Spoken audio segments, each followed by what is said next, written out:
తెలంగాణ రాష్ట్రంలో BRS party సంక్షోభంలో చిక్కుకున్నది, సునామీలో చిక్కుకున్నది.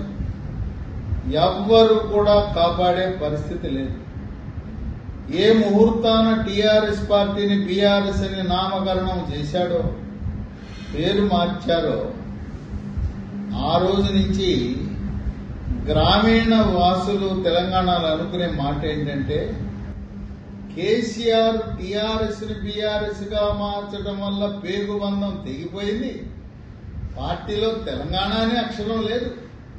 తెలంగాణ కొరకు, తెలంగాణ యొక్క, తెలంగాణ చేత ఏర్పడిన పార్టీ అత్యాశతో, దురాశతో జాతీయ పార్టీ అని చెప్పి జాతీయ రాజకీయాల్లోకి వెళ్లి నేల విడిచి సాము చేస్తూ ఆ రోజు నుంచి ఈ గ్రామీణుల భాషలో టీఆర్ఎస్ బీఆర్ఎస్ అయిన రోజు నుంచి శని చుట్టుకున్నది అని మాట్లాడుకుంటున్నారు రచ్చబండలపై.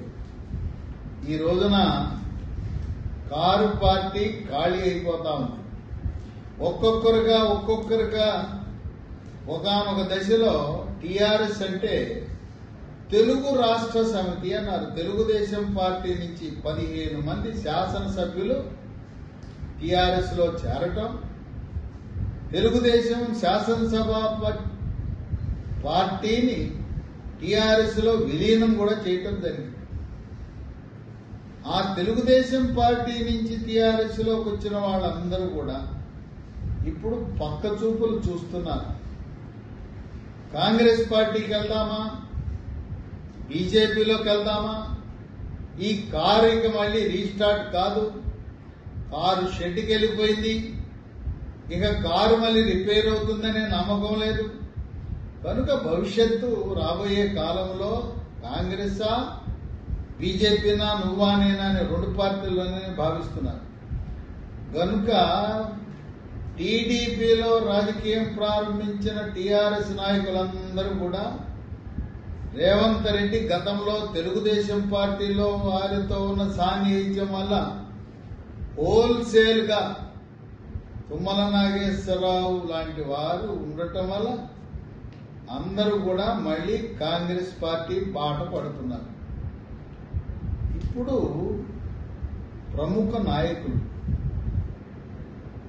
కడియం శ్రీహరి, ఆయన స్టేషన్ గన్పూర్ నియోజకవర్గంలో శాసనసభ్యుడిగా పోటీ చేసి గెలిచాడు. టీఆర్ఎస్ లో ఉప ముఖ్యమంత్రిగా పనిచేశాడు.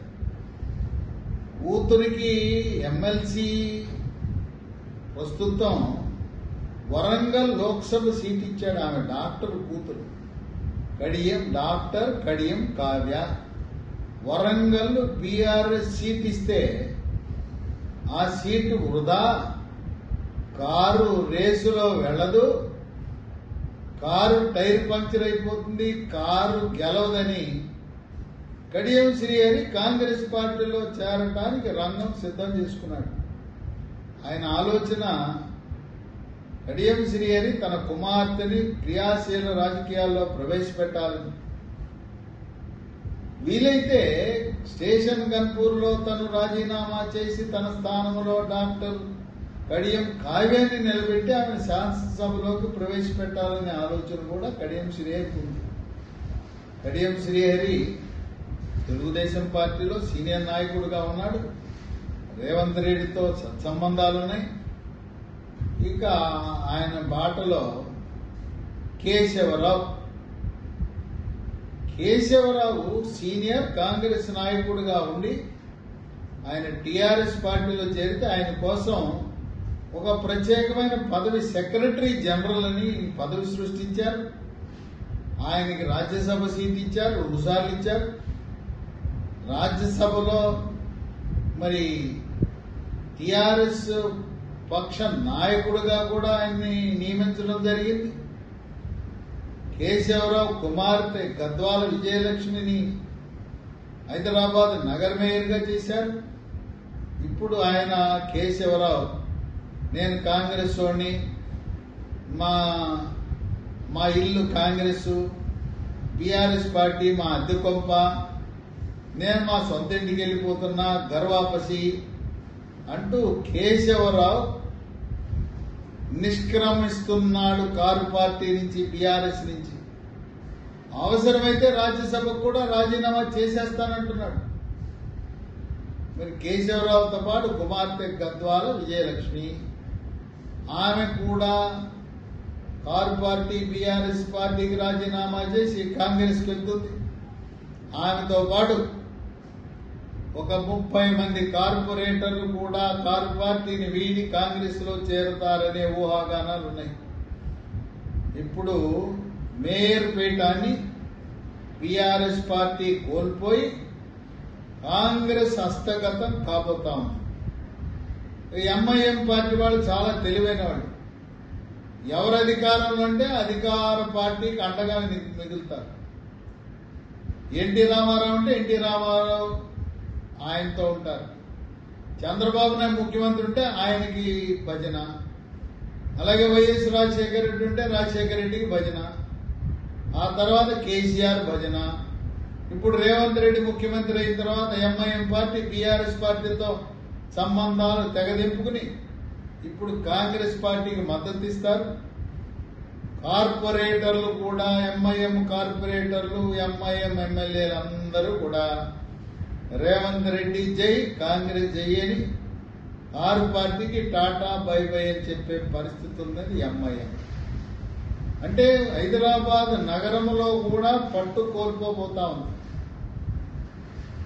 కడియం శ్రీహరి అలాగే కేశవరావు లాంటి ప్రముఖులు, ముఖ్యులు ఆ పార్టీని వీడిన తర్వాత ఇంకేముంటుంది అక్కడ? ఇక వారి వాటిలో ప్రస్తుతం ఉన్న ఊహాగానాల ప్రకారం 26 మంది టీఆర్ఎస్ ఎమ్మెల్యేలు, బీఆర్ఎస్ ఎమ్మెల్యేలు పార్టీని వీడి కాంగ్రెస్ లో చేరటానికి రంగం సిద్ధం చేసుకున్నారు. అయితే వాళ్ళు రేవంత్ రెడ్డి వ్యూహాత్మకంగా కేసీఆర్ అవలంబించిన విధానాన్ని అవలంబిస్తున్నాడు. నీవు నేర్పిన విద్యయే నిరజాక్ష, నీవు నేర్పిన విద్యనే మళ్ళీ నీకు తిరిగి అప్పజెపుతాను అనే విధంగా ఎమ్మెల్యేలు వాళ్ళ పదవులు కోల్పోకుండా బీఆర్ఎస్ శాసనసభ పక్షాన్ని కాంగ్రెస్ పార్టీ శాసనసభ పక్షంలో విలీనము చేసే ప్రక్రియకు నాంది పలకనున్నారు. ఏ విధంగా అయితే కేసీఆర్ టీడీపీ శాసనసభ పార్టీని అలాగే కాంగ్రెస్ శాసనసభ పక్ష పార్టీని టీఆర్ఎస్ లో విలీనం చేశాడో అదే పద్ధతిని వినియోగించి బీఆర్ఎస్ పార్టీకి శాసనసభలో ఉనికి లేకుండా చేసే దిశగా అడుగులు పడుతున్నాయి. ఎప్పుడా అనుకుంటున్నారు. పార్లమెంట్ ఎన్నికలు జరగక ముందే 26 మంది ఎమ్మెల్యేలు కాంగ్రెస్ లో చేరి శాసనసభ పక్ష విలీన కార్యక్రమం జరగబోతుందనే ఊహాగానాలు ఉన్నాయి. ఇక ఇప్పుడున్న పరిస్థితుల్లో సీట్లు పోటీ చేయడానికి ఎవరు ఇష్టపడటం లేదు. రంజిత్ రెడ్డి చేవెళ్ల ఎంపీ, ఆయన సీట్ ఇస్తానన్నా నాకు వద్దు బాబోయ్ అని పారిపోయి బీఆర్ఎస్ పార్టీని వీడి కాంగ్రెస్ పార్టీలో పోటీ చేయడానికి రంగం సిద్ధం చేసుకున్నాడు. ఇక మాజీ మంత్రి మహేందర్ రెడ్డి, ఆయన భార్య సునీత, ఆమె వికారాబాద్ జిల్లా పరిషత్ చైర్పర్సన్. సునీతా మహేందర్ రెడ్డి పార్టీ మారి సునీతా మహేందర్ రెడ్డి మల్కాజ్గిరి పార్లమెంట్ నియోజకవర్గం నుంచి పోటీ చేస్తా ఉంది. సంవత్సర కాలం నుంచి జహీరాబాద్ లోక్సభ సభ్యుడు బీబీ పాటిల్ పార్టీ మారతాడన్నాడు, మారాడు. బీజేపీ పార్టీ తరఫున పోటీ చేస్తున్నాడు. నగర మేయర్గా పనిచేసిన బొంతు రామ్మోహన్ ఎప్పుడో పార్టీ మారిపోయాడు. మహబూబాబాద్ లో 2014లో లోక్సభ గెలిచిన టీఆర్ఎస్ ప్రొఫెసర్ సీతారాం నాయక్, ఆయన పార్టీ మారి భారతీయ జనతా పార్టీ తరఫున మహబూబాబాద్ లో పోటీ చేస్తున్నాడు. పార్టీకి కష్టకాలంలో అండగా నిలిచిన దళిత ఎమ్మెల్యే చాలా ప్రముఖ దళిత నాయకుడు ఆరూరి రమేష్. ఆయన బీఆర్ఎస్ పార్టీని వీడి బీజేపీ పార్టీలో చేరి వరంగల్ ఎంపీ అభ్యర్థిగా పోటీ చేస్తున్నాడు. Warangal BRS sitting MP Pasunuri Dayakar car పార్టీని వీడి కాంగ్రెస్ లో చేరిపోయాడు. Nagarkurnool MP Ramulu sitting MP BRS, ఆయన బీఆర్ఎస్ పార్టీని వీడి ఆయన కుమారుడు భరత్ ని నాగర్ కర్నూలులో భారతీయ జనతా పార్టీ తరఫున పోటీకి పెట్టాడు. ఈ విధంగా ఎంత స్పీడ్గా అయితే కారు పార్టీకి దాంట్లోకి తెలుగుదేశం పార్టీ కాంగ్రెస్ పార్టీ నుంచి వచ్చి చేరారో రెట్టింపు వేగంతో కారు నుంచి డోర్లు తెచ్చుకుని బయటికి వెళ్ళిపోతున్నారు. కారు పార్టీ పూర్తిగా ఖాళీ అయిపోతుంది. చివరికి కేసీఆర్ కుటుంబ సభ్యులు మాత్రమే ఈ కారు పార్టీలో మిగిలే పరిస్థితి ఉంది. కొన్ని ఊహాగానాలు ఏమున్నాయంటే కేటీఆర్ కి హరీష్ రావుకి సత్సంబంధాలు లేని కారణం వల్ల ఏదో ఒక రోజు హరీష్ రావు ఆయన కూడా పార్టీని వీడి ఆయన భారతీయ జనతా పార్టీలో చేరతారనే ఊహాగానాలు పుకార్లు ప్రచారం జరుగుతూ ఉంది. కనుక ఈ కారు పార్టీ బీఆర్ఎస్ పార్టీ మళ్లీ పేరును మార్చి టీఆర్ఎస్ పార్టీని పెట్టినా దీనికి మళ్లీ జవసత్వాలు రావడం కష్టమే అని భావిస్తున్నారు. రాబోయే స్థానిక సంస్థ ఎన్నికల్లో కూడా గ్రామము, మండలము, జిల్లా పరిషత్తు, ఎంపీటీసీ, జెడ్పీటీసీ, మున్సిపాలిటీలు దేంట్లో కూడా కారు పార్టీ అడ్రస్ లేకుండా పోతుంది. ఈ కారు పార్టీలో ఉండే నాయకులు, శ్రేణులు కొంతమంది కాంగ్రెస్కి వెళ్తే భవిష్యత్ అంతా బీజేపీకి ఉన్నదని కొంతమంది బీజేపీలో చేరుతున్నారు. రాబోయే లోక్సభ ఎన్నికల్లో 17 సీట్లకు గాను కవితను అరెస్టు చేయటం వల్ల భారతీయ జనతా పార్టీకి 16 లోక్సభ సీట్లు గెలిచిన ఆశ్చర్యం లేదు.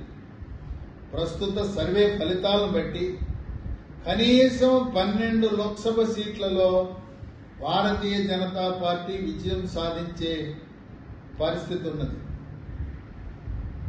బీఆర్ఎస్ పార్టీ 17 సీట్లలో ఒక్క సీటు కూడా లోక్సభకు గెలిచే అవకాశం లేదు. తెలంగాణ ప్రజలు ఓటర్లు ఎవరైతే నవంబర్ 30వ తారీఖున కేసీఆర్ ని గద్దె దింపాలని ఆ రోజు కాంగ్రెస్ పార్టీకి ఓట్లేశారో వాళ్ళు కూడా కాంగ్రెస్ పార్టీ ఢిల్లీలో జాతీయ ఎన్నికల్లో గెలవదు, కేంద్ర ప్రభుత్వాన్ని ఏర్పాటు చేసే సమర్థత, సత్తా కాంగ్రెస్ పార్టీకి లేదు. దేశం కోసం, ధర్మం కోసం పనిచేసే వ్యక్తి మోదీ గెలవడం అనేది 3వసారి ప్రధానమంత్రి కావడం తథ్యమని తెలిసిన తెలంగాణ ఓటర్లు మా ఓటు కమలం గుర్తుకే వెయ్యాలని చెప్పి గత అసెంబ్లీ ఎన్నికల్లో వేరే గుర్తులపై ఓటు వేసిన వారందరూ కూడా ఒకే అభిప్రాయం. గ్రామీణ ప్రాంతాల్లో, పట్టణ ప్రాంతాల్లో రైతులు, మహిళలు, నిరుద్యోగ యువత, ఉద్యోగస్తులు అన్ని వర్గాల వారు ప్రధానమంత్రిగా మోదీ 3వసారి అవటం ద్వారా మన భారతదేశం ఒక అఖండ భారత్గా, ఒక బలమైన ఆర్థిక శక్తిగా ఎదుగుతుందని విశ్వసించి మన జీవన ప్రమాణాలు మెరుగుపడాలంటే ప్రధానమంత్రిగా 3వసారి మోదీ అధికారంలోకి రావాలని బీజేపీ లక్ష్యం. 370 లోక్సభ సీట్లు బీజేపీకి, ఎన్డీఏ కూటమికి 400 దాటాలనే లక్ష్యం నెరవేరే దిశగా తెలంగాణ ప్రజలు, తెలంగాణ ఓటర్లు ఆలోచిస్తూ ఇక కారు పార్టీకి కాలం చెల్లినట్టే. ఇక భవిష్యత్తులో బీఆర్ఎస్ పార్టీ, కారు పార్టీ పుంజుకునే అవకాశం ఏమాత్రం లేవని సర్వేలు, ప్రజలు భావిస్తున్నారు.